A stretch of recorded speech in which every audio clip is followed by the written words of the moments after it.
Snap Studios. At Radiolab, we love nothing more than nerding out about science, neuroscience, chemistry. But we do also like to get into other kinds of stories. Stories about policing or Politics, country music, hockey, sex, of bugs. Regardless of whether we're looking at science or not science, we bring a rigorous curiosity to get you the answers. And hopefully make you see the world anew. Radiolab, adventures on the edge of what we think we know. Wherever you get your podcasts. Snap Judgment is brought to you by Progressive Insurance.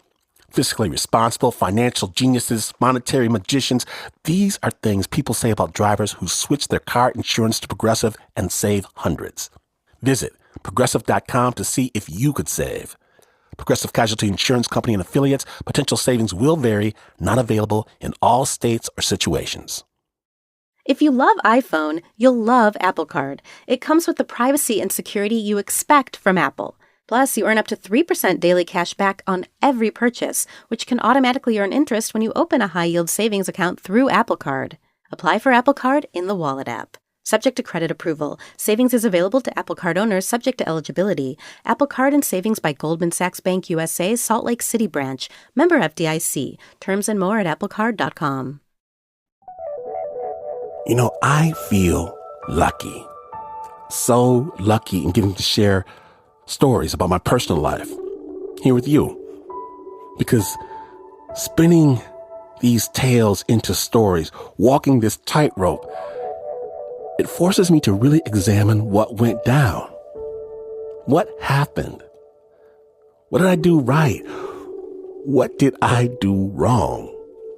It's picking at scabs that otherwise I would leave to fester. And all artists use their lives as the building bricks of their art. But I think comics, comedians, they live closest to the truth because nothing's ever funnier than what actually happened. And the hardest person to laugh at is always yourself. So today, the deepest dive of all, we are so proud to present the last thing on the list. My name is Caitlyn Washington. Believe me when I say sometimes the applause is all you have when you're listening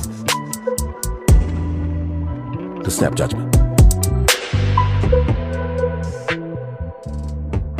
Now, today's story takes us deep into the life of a professional stand-up comedian. And of course, that means humor.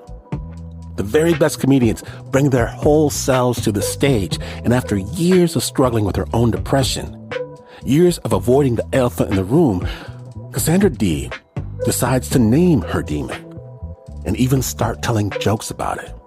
And I want to be clear that though this is a beautiful story, a story about finding hope from one of the funniest persons I know, listeners should be advised it also discusses suicidal ideation. Cassandra's story comes from our friends at the Love and Radio podcast, Snap Judgment. When you grow up, you think your family is normal. And then there's a point when you realize they're not normal. Then there's like another point when you realize that not normal is normal. I remember I was at the point when I was like, no, yelling all the time, screaming, this is not normal, none of this is normal.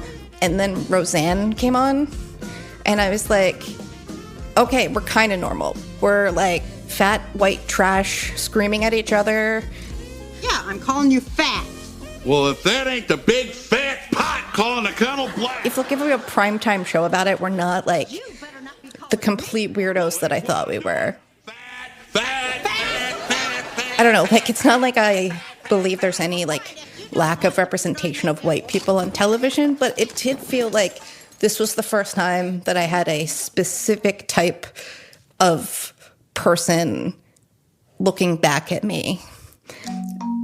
Want to make it clear, not a Roseanne fan anymore, but...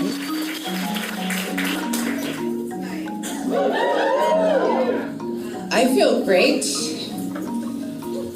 Probably because I got blazed before I came out here. Thank you. I should clarify, that's what I call wearing a blazer.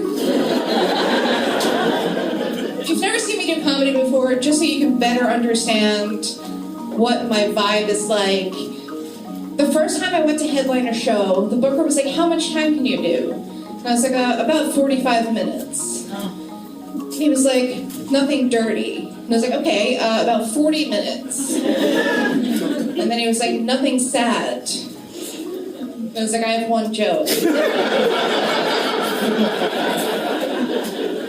It's about my blazer. I have always loved comedy. I dated one guy who said that if I broke up with him that he would kill himself, and I broke up with him, but he's not dead yet. When I was in high school, my friends and I were obsessed with Margaret Cho. And I want to come up and go, you know, what's the deal? I thought we had an agreement.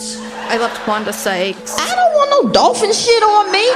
Mitch Hedberg. I like rice. Rice is great when you're hungry and you want 2,000 of something. I'm a person who has been made fun of my whole life for what I look like, so getting on stage in front of a bunch of people kind of seems stupid. So I always wanted to write funny things for other people to say. I would write screenplays and pilots and things like that, and I would submit them to things.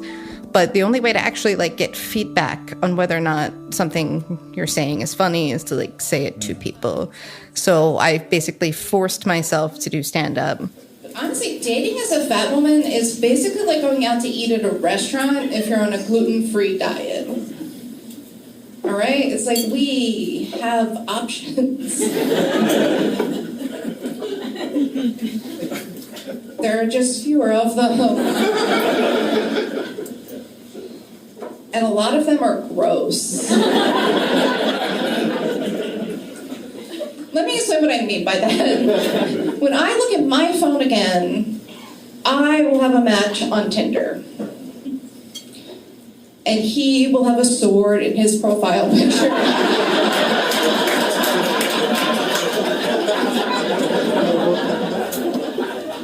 What do I have to do to match with someone who doesn't own a cloak? Can anyone tell me? A couple years ago, I started dating women too, and I put them in the app, so I was like, are there going to be girls with swords? Is that a kind of person? I haven't found one yet, but I have found a girl equivalent of guys with swords. Anybody want to guess what is in these profile pictures? I'm sorry, I heard someone say something. Can you say that louder? Horses. Horses. Horses. It is horses. My family didn't talk about stuff. We weren't very good at communicating. Everyone just kind of had bottled up anger that would eventually come out in screaming. I remember one time my brother, we were arguing about something, and he went into the kitchen to get a snack, and he came back out, and his snack was eating a can of Chef Boyardee raviolis out of the can, uncooked with a spoon. I'm pretty sure that's what he was eating at the time. And he was getting ready to yell at me. I just started basically roasting him. Congratulations. And he was like, wait, what for? And I was like, for providing the sounds for when the dinosaurs are eating each other in Jurassic Park. We live in a house. Why are you eating what you would eat if you were a train car hobo? He was laughing so hard he had to go spit out his food. And he kind of forgot that he was going to beat me up. I'm sure he beat me up the next day or 2 days later, but that day, it just didn't happen. I don't know if my brother has ever finished a book that's not about Star Wars. We were very, very different. And I feel like being funny is one of the only things that ever connected us. A time that we were speaking the same language.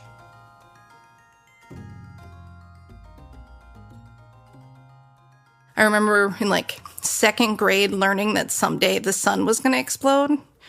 And just going home and staring out my window and being sad about it. I've just always been sad about everything.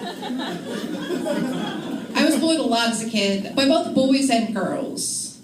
And I learned something from that.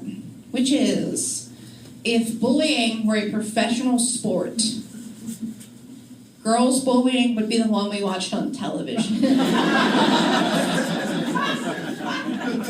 They're not meaner, they're just really in it for the love of the game.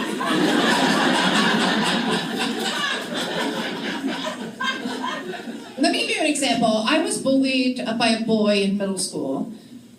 He leaned over to me in the middle of class and whispered, "You have more rolls than Gino's Bakery." Barely fazed me, just leaned back and whispered, "Gino's doesn't sell rolls." They have like cakes and pies and stuff. The cream donut is delicious. At that point, I wasn't being bullied, we just had like different Yelp reviews. That same year, a girl leaned over to me and whispered something I thought about every day for years. A girl leaned over to me in the middle of 7th grade science and said, "No one is ever going to love you." That's better. I became known for telling dark jokes. I became known as a comedian who talked about depression and suicide and mental health and hard things that maybe don't seem inherently funny at first. I remember telling another really dark joke. I told it in Boston at this restaurant where people did not want to be at a comedy show. There was literally a family celebrating. One of their kids was moving to like California or something, and they were having like a going away dinner. They did not care. But as I'm telling this story, they just like stopped. And there's a mom who had been like grimacing at me all night. When I told these dark jokes, I really expected this lady to get mad, and she just started laughing so much that she was like knocking stuff off the table. She was just some woman who just wanted to eat pasta with her son before she never sees him again. I don't think I went into this trying to make people laugh at dark things. Like, I don't think that was originally the plan. But I do really love making someone laugh at something they don't want to laugh at. After years of trying different antidepressants, I ended up on Prozac, a children's dose of Prozac, and it solved everything, and it was really cool, except it started to make me gain weight. Not all of it, I was already fat before, just to be clear. It wasn't like the gum from Willy Wonka.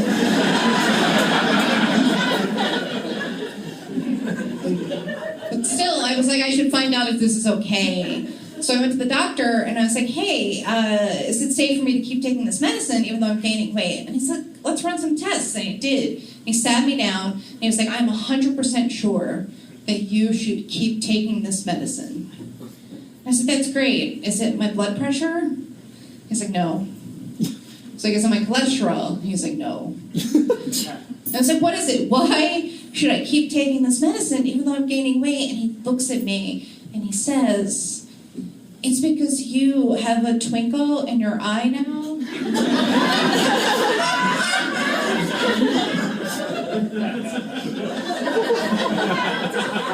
I got diagnosed as jolly.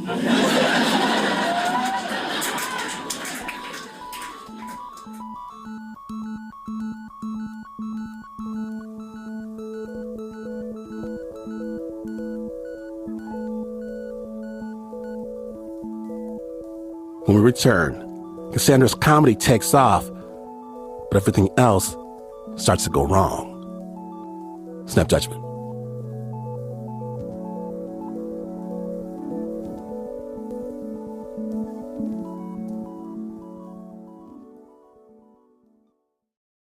This week on The Assignment with me, Audie Cornish. Joshua Coleman is a psychologist with a very specific therapy focus. People who cut ties with their family. It's a very tragic moment that we're in. Why some people are putting politics over family. And what to do if you find yourself on either side of an estrangement. Listen to The Assignment with me, Audie Cornish, streaming now on your favorite podcast app. 2025, are you ready to rock?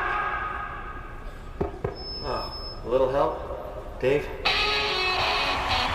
Dave's Killer Bread is ready to rock your January reset with killer taste, killer nutrition, and a sweepstakes to win 3 VIP concert prize packs with round-trip airfare, luxury hotel stay, and much more. Text RESET to 73876 and enter for a chance to win. No purchase necessary. Visit daveskillerbread.com/reset for details. This is a message from sponsor Intuit TurboTax. Taxes was feeling stuck trying to squeeze in getting tax help, but never having enough time. Now, Taxes is getting a TurboTax expert who does your taxes from start to finish. While they work on your taxes, you get real-time updates on their progress. And you get the most money back guaranteed. Get an expert now on TurboTax.com. Only available with TurboTax Live full service. Real-time updates only in iOS mobile app. See guarantee details at TurboTax.com/guarantees.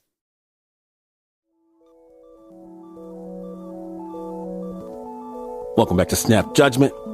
When last we left, Cassandra was starting to find her groove as a comedian, even while battling her own demons. And I want to remind you that this story addresses suicidal ideation, so listeners should take care, because even though Cassandra can joke about her struggles, that absolutely does not mean those struggles go away. Snap Judgment.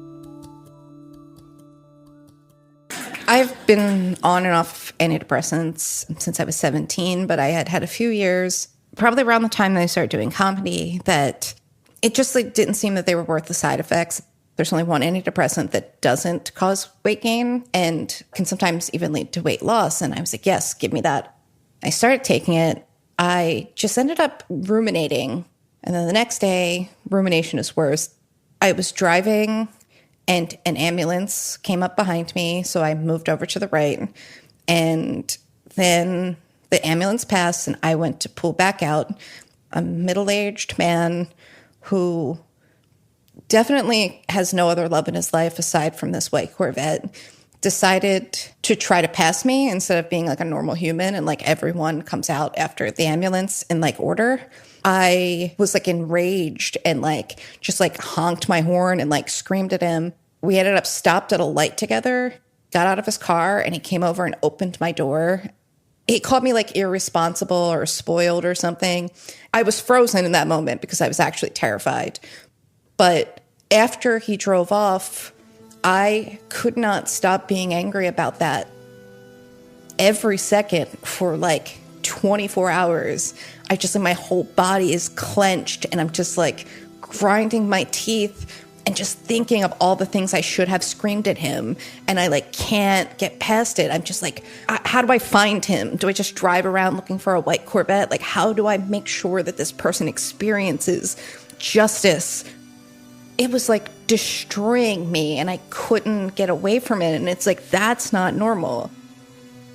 The next day is worse and the next day is worse. And then by the end of that week, I was texting all of my friends that I was going to kill myself. I wanted to hurt myself and I wanted to make them feel bad. Like it was just anger. My brain was not letting me calm down. I had this thought about killing myself in my childhood bedroom because I was living with my parents and having them find my body.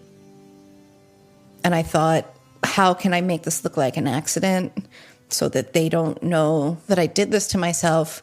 And I remember having this thought about, okay, but what if it didn't look like an accident and I just accidentally framed them for murder?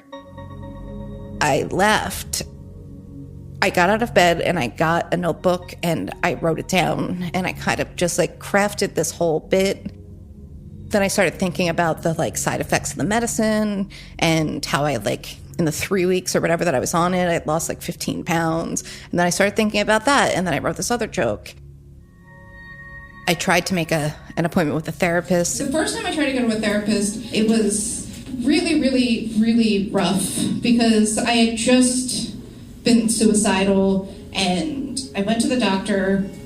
I remember it very clearly. I made an appointment for 3 o'clock on a Tuesday. And I got there at 2:45. And I sat there and I was like, I don't know how to explain to this person, this complete stranger, how no matter what's going on in my life, no matter how other people are treating me, no matter what, I feel alone and left out. And like I can't matter to another human being. And as I was sitting in that waiting room, I realized something really important that changed my life. I realized that it was 3:30 and my therapist had never shown up.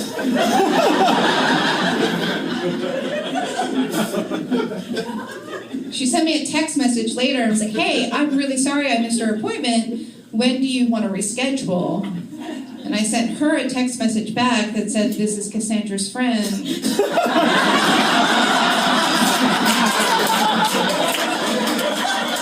She killed herself.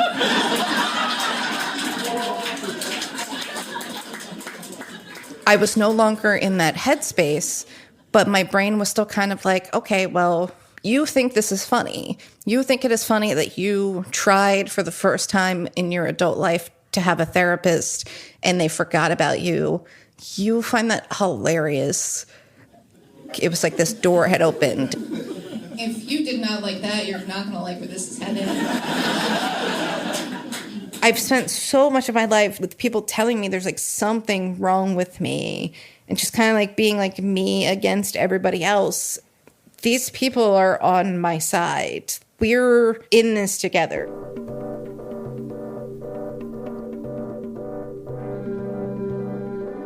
I think I had the best possible trajectory that a 30-something fat lady from Delco with low self-esteem and severe mental health problems could have. I became one of the most booked people in the city of Philadelphia. And then I got into like the Boston Comedy Festival. It's like people aren't usually happy to see me. Every time I went on stage, I would come home and I would have a bunch of Facebook requests from comics and I would have some DMs asking me to be on shows. I was having a lot of fun and getting like a lot of time to do comedy. It was pretty awesome. So then the pandemic hits. What happened? I felt very much at the beginning of the pandemic that it was meant to hurt me. All of the shows that I'm scheduled for, including my album recording, canceled. I'm immunocompromised and I live with my parents who are older. My dad has MS and I just really did not have the option of getting COVID. Didn't even think of leaving the house. The second the lockdown started, my brain was just like, okay, this is it. I am in this room now. What happened on April 3rd where you felt you lost your mind? I was absolutely miserable, sitting in my room, ruminating, thinking horrible thoughts over and over again. And I was just like, I just want this to stop. Why do you point to that day as the day that it kind of slipped off the edge? That's just the day where I was like, I decided I was going to kill myself. And for most of my life, I wasn't actively like planning to kill myself. But I did think a lot about it. Like every time I would write a to-do list, I would put kill yourself on there. But I know I wasn't that serious because it was never the last thing on the list. So on that day, was it the last thing? It was probably the only thing. So I went on Amazon. I searched for and I thought about like adding other stuff to the cart, but I was like, that might delay it because they might do that thing where they're like, do you want it all in one box? I looked for a good deal. I ended up with 12 of these things. I ended up with an entire package of stuff to kill myself because of the savings. At the time when I remember looking at it, and there was a note at the top of Amazon, I don't know if everyone remembers this, they were prioritizing essential goods, anything that people needed to live. They moved mine to the bottom of the list. We'll still give it to you because we don't care that much, but we will take our time with it. So, like, my brain goes, okay, now that's settled. Like, when you submit your taxes and you're like, all right, it's done, I can relax and go do other things. Like, the moment, like, when you feel like a constant pain is gonna be over. When I am depressed, I don't believe that people will care if I die. I don't believe that they will miss me. But I did believe that they could feel responsible, and that could mess up their lives. Maybe I can just live through this a little longer. I'm not resilient enough to deal with all of this, but maybe I'm resilient enough to make it like a month. So I was like, maybe this isn't the only option. I've tried every antidepressant. I started when I was 17 years old. So this is like over 20 years of antidepressants. And I was like, let me try one more time. I emailed my doctor. He sent out a prescription immediately to the CVS down the street from my house for a 30-day supply of some SSRI. And then I got an email notification from CVS. Right after I got a notification on my phone from the Amazon app that said the stuff was going to be delayed. Then I got an email from CVS saying that the antidepressant had been picked up by the U.S. Postal Service. I was like, wait a minute. Maybe I'll actually get the antidepressant before I get the stuff. That's when I realized that this might be a race. My brain may have been like, I'm going to kill myself, I'm going to kill myself, I'm going to kill myself. And then at some point it was like, what if we just do whatever gets here first? I'm going to let the universe decide what I should do. The stuff gets here first, I'm going to kill myself. If the antidepressants get here first, I'm going to take them and I'm going to try to get better. And that was the game. Big, mighty Amazon and the tiny little U.S. Postal Service are now racing things towards my house that will have very opposite intentions. Antidepressants are coming from 0.7 miles from my house, so close. The stuff is coming from South Carolina to suburban Philadelphia. For some reason, one of the maps I was looking at actually showed the Mason-Dixon line. And I was like, the stuff has to cross the Mason-Dixon line like a disgraced Confederate soldier. The other one has to cross like one busy street. Amazon has all these like giant trucks. Like its whole business model is like being as efficient as possible to the point that it disregards human safety. The U.S. Postal Service is the same thing that used to use horses. A guy named Dennis just walks your things to you in shorts. That's the like teams here. It's David versus Goliath. And like figuring it out and watching it became kind of fun. But you were serious about it, even though you were laughing. I was 100% sure that I was going to do whatever got there first. Did you start to root for one side or the other? I was at least kind of at that point rooting like a little bit, maybe, for the antidepressants. That was my horse in this race. Yeah. Rooting for myself feels unnatural. It was so much easier to root for the post office. They're just adorable. I probably had just enough time to start to imagine a better life when I got a push notification from the Amazon app that the stuff had shipped from South Carolina. And I get an Apple News notification for a story about Trump rejecting a bailout of the U.S. Postal Service. And then the next day I get a notification from Amazon that the stuff is out for delivery. When I got the notification, I actually like went back to feeling relief because like the game's about to be over. A couple hours later, I got a notification that said it had been delivered. At that point, I was up in my bedroom and I kind of had that like feeling when you get something delivered and you're like, oh, my thing is here. I came down the stairs and my mom was holding the package from Amazon. And I'm just thinking, like, what can I pretend this is? And she's starting to open it. She's got, like, the corner open. Fortunately, despite the fact that there are, like, 18 tools around her living room that can be used for this, my mom opens boxes with her house keys. I had some time to get it out of her hands before she opened it. And at first I was, like, panicked because, like I think deep down, probably a lot of the time, people want to be stopped. But there's just something, like, embarrassing about people knowing that you're in that bad a shape. My mom knows that I have mental health problems. She's heard my jokes about me killing myself, like she knows. But I don't want her to know at that time. I feel like if I saw my mom's reaction to knowing that I want to kill myself, like if I actually saw how much that hurt her, I would never be able to do it. So I did not want her to know. So I take the package with the stuff in it up to my bedroom. I sit down at my desk and I immediately open it up. I was thinking about where to go, how to do it so that like my parents or like a random child don't find my body.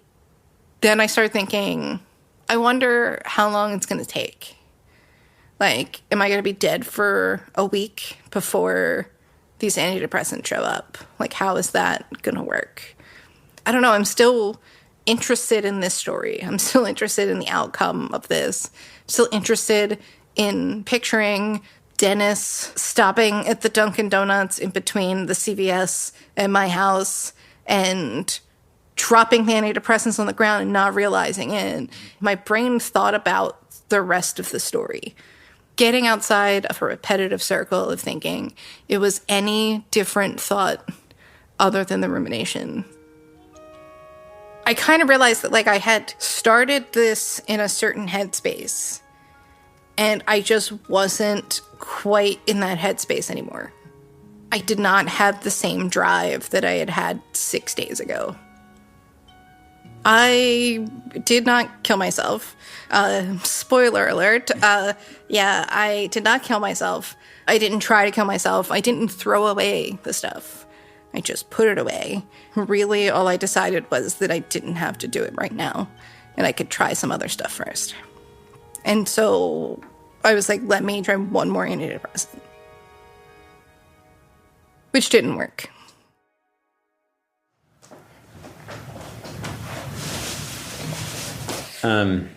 So what we wanted to do, if this is cool with you, is you sent me that set. This was a bit that you were working on that had some, like, where you introduce it by saying, like, now you all want to hear some sad jokes or something. All right, now clap if you want some sad jokes.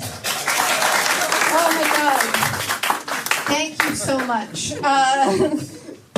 All right, so clap it up if it's ever happened to you. Has anyone else ever had to, like, buy a bunch of new sex toys because you threw away all of your sex toys when you were planning to kill yourself? Because you didn't want whoever went through your stuff to find them?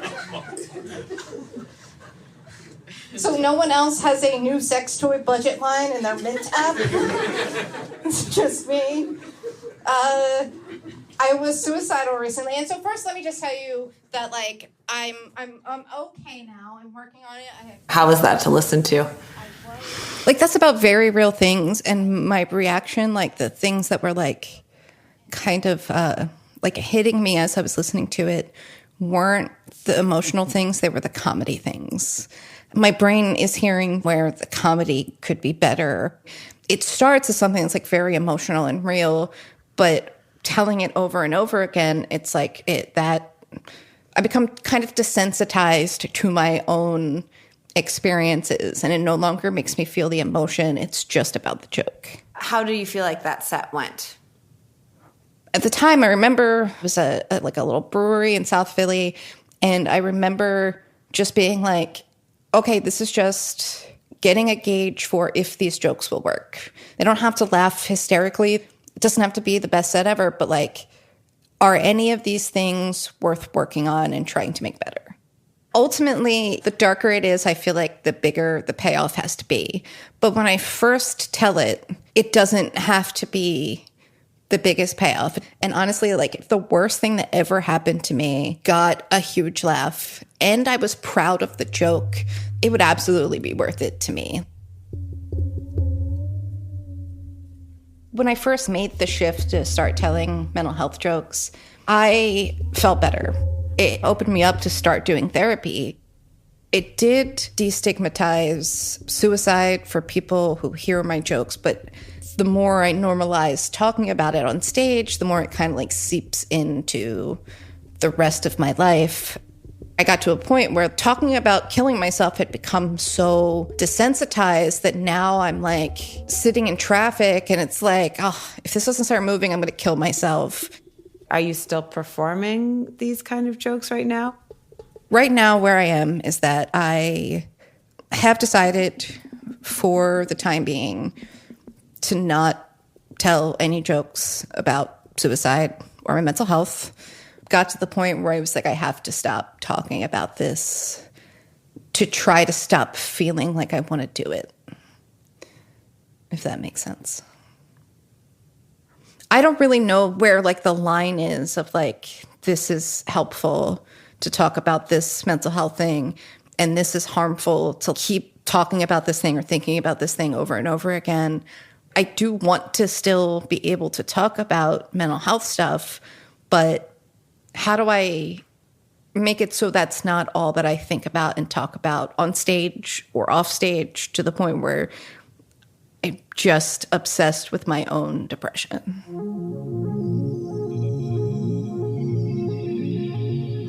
My therapist and I were talking, and she said something like, the best way to stop being suicidal is to like take it off the table as an option. If you want to quit drinking, it's easier to do if you don't have alcohol in your house, especially now that it's in your toolbox of solutions for literally every problem in your life because it's become so minimized. How do I share who I am without the mental health stuff? Like, who else am I? I don't know if I've told you this, but I talked to a friend of mine who's a producer, and we were just like talking about the story. She related to me that she had done a story that was pretty like involved with someone who ended up killing herself after they had finished the story. And it like fucked her up. What she kind of like said to me in so many words is like, if Cassandra kills herself, how are you going to feel about this being in the world? That gave me pause. I'm thrilled that we're sitting here together, but I was thinking about the possibility of that not. And like, as I checked in with you, you were in different places over that year.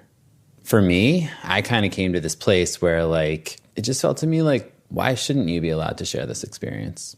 That's what I felt when I like first listened to like your jokes. Why does this corner of human experience have to be so nuclear? Why do we have to like fence it off? I mean, I understand this like safety things. I've thought a lot about it and heard different people say things, but my kind of feeling is like, it seems good and useful to me. I can't control how anyone receives my comedy in any way, whether today or a day after I kill myself. Though I do hope that when someone hears my jokes about killing myself, I do hope it makes them laugh. I hope it makes them feel like my friends don't talk about this, my friends don't struggle with their mental health, but other people do.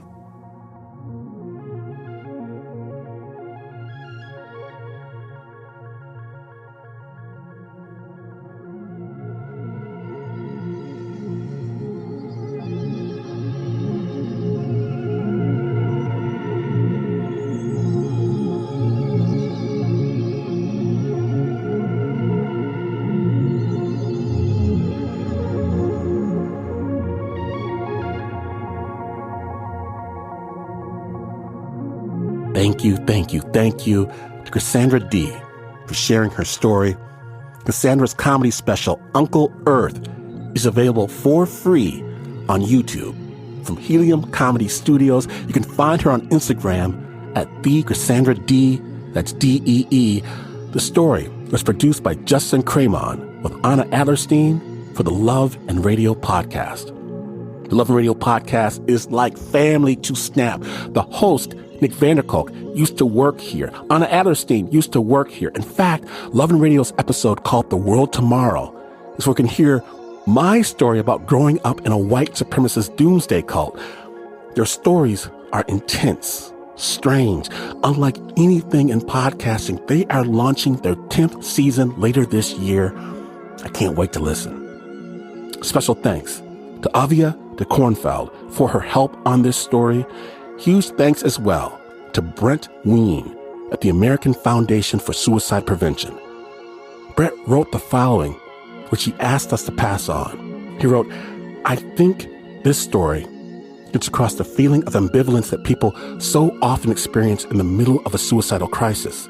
And it demonstrates how getting someone through that intense stage of possible action by temporarily removing access to lethal means is life-saving. Research shows that in most cases, the person does not simply find another way. They survive. They get help. Suicide is a leading cause of death in the U.S., but it is often preventable. Help is available. If you or a loved one is in crisis, please reach out to the 988 Suicide Crisis Lifeline at 988. You can learn more about suicide, healing, and connect locally with others whose lives have been affected by suicide to the American Foundation for Suicide Prevention at afsp.org. That piece is produced by Justin Cramon, Anna Adlerstein, and Nick Vanderkolk.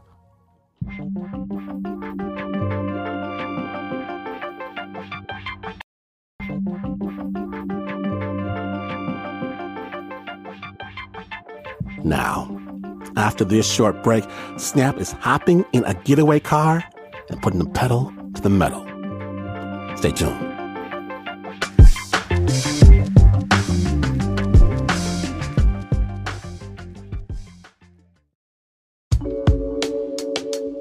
Welcome back to Snap Judgment. My name is Glenn Washington. And now, we've saved you the very best seat at the Power Center in Ann Arbor, Michigan for Snap Judgment Live. To meet one of the hardest working women in comedy, Caitlyn Gill.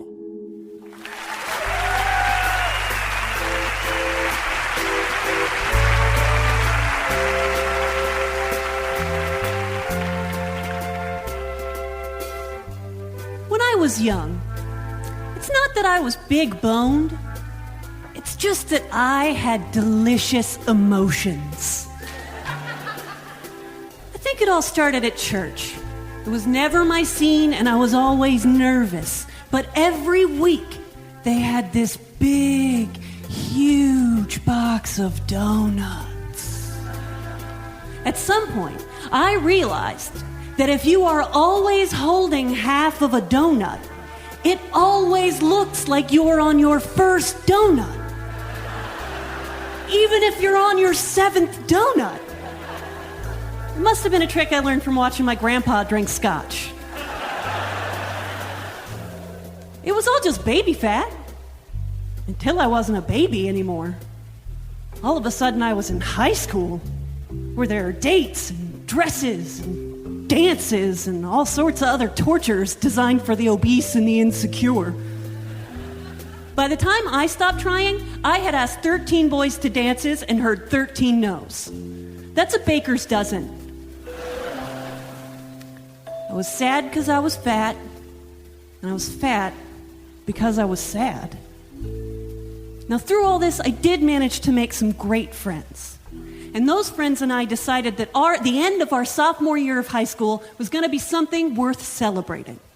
We were going to get tickets to the biggest concert event of the summer, Live 105's BFD. BFD! The concert's so epic, they almost swear about it on the radio. We all know what that F stands for. We went to the concert, and it was amazing. We saw Erasure, and we saw the Squirrel Nut Zippers, and we saw Blur, and we saw The Cure. It was a very big deal for the 90s. After the concert, we all left the arena, went into the parking lot, and stuffed ourselves into my best friend's minivan. So full now, somebody had to sit on the floor. As we were leaving, the traffic was crazy, and everybody was hungry, so we decided to stop at a Taco Bell. Now, this decision was also made by half of the gazillion people we were just at a concert with, so the drive-thru line was a little bit long. We all got out of the van, and were just milling around in the parking lot. And when it was time to get back in, it was declared that the first to arrive back at the van would get to sit shotgun, and the last would have to sit on the floor. This resulted in a sprint, which, predictably, I lost. Of course I lost a sprint. I was stuck in a beef loaf of a body. It didn't sprint anywhere. And of course, I couldn't spend a full day without feeling like a fatty fat. I always felt like my body kept me away from other people. This time, I literally didn't have a seat. I sat there with my sad butt on the floor of the van, sliding door open, my sad feet on the sad pavement. And that's when the van started moving. Now, what happened next only took about a second, but I had a lot of time to think about it. The van's moving. I should probably lift up my legs. Gee, now that the van's moving, it seems a lot harder to lift up my legs. Hey, I never noticed how close that tire was to my leg. Oh my God, my legs! The van sucked my right leg right under the tire. I flopped out of the van, and I landed on my back. I looked down to assess the situation, and I could see that my right knee had been bent so that my foot was touching my hip. But my toes were pointing right at the sky. I realized this wasn't my only immediate concern when my gaze continued downward to discover that the minivan had come to rest on my left leg. My best friend got out of the car, whined all the way around to see what happened, and stopped short when he saw me. I looked up at him, and I said, "My leg is broken. Please move your car." He ran all the way back around, he climbed back in the van, he restarted it, and he pulled it off my leg. The pain I was in was otherworldly. I had not experienced anything like it before, and I have not since. I was in shock, and the shock was making me twitch, and every twitch would just send cramps down the damaged meat in my leg. And the way it was bent, there was no fixing anything until we got to a hospital, which meant that a fireman had to stand above me and use his bare hands to bend a metal leg brace to accommodate the new curve in my leg. Even when you're laying on the ground grievously injured, there really is something about a man in uniform.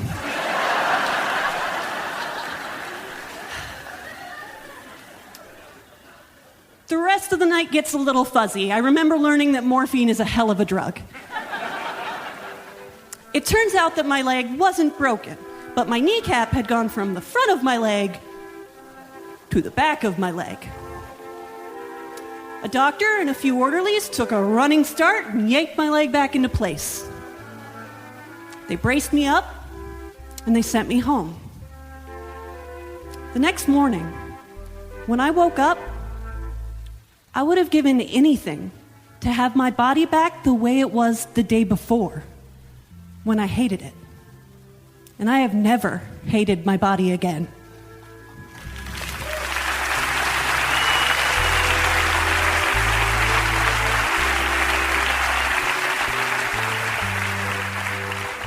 I also quickly learned that crutching is a great core workout, Vicodin is an appetite suppressant, and physical therapists are very serious about their work. I lost all the weight I didn't need to carry anymore. I should make it clear that I do not endorse getting hit by a minivan as a weight loss plan. I lost 30 pounds in 10 days. That's not Weight Watchers. That's when doctors start watching your kidneys. But as terrible and painful as getting run over by a minivan was, I would not change a single thing about what happened that day.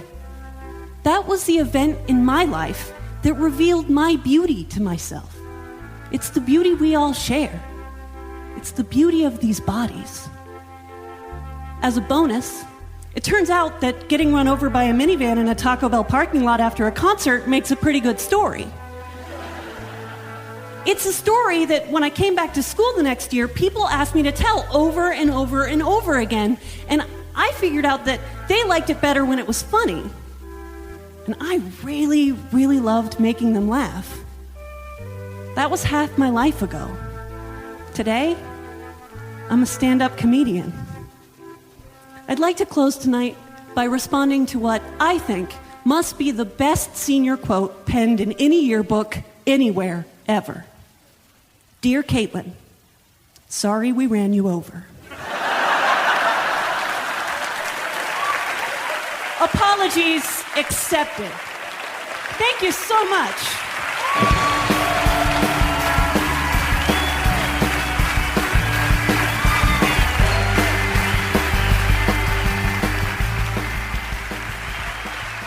Thank you, Caitlyn Gill. The music for that piece was written by Alex Mandel and performed live by the Snap Judgment players Alex Mandel, Tim Frick, and David Brandt. Yes, the Snap Judgment Storytelling Podcast awaits your ears each and every week wherever you get your podcast for free. KQED in San Francisco is where Snap producers have our weekly water gun fight, because in the end, there can be only one. Snap is brought to you by the team that hears color and sees sound, except, of course, for the Uber producer, Mr. Mark Ristich. Now there's Nancy Lopez, Pat Mesiti-Miller, Anna Sussman, Renzo Gorio, John Facile, Shayna Sheely, Teo DeCott, Flo Wiley, Bo Walsh, David Exame, Marissa Dodge, and Regina Bediaco. My name is Glenn Washington, and this is not the news. No way is this the news. In fact, you could trade a toothpick for a toothbrush for a hammer for a piece of slate, the slate for a shack, the shack for a boat, the boat for that big sack of cash you bet on the ponies. And yes, could tell this whole story to the nice officer at your IRS detention cell, and you would still not be as far away from the news as this is. But this is PRX.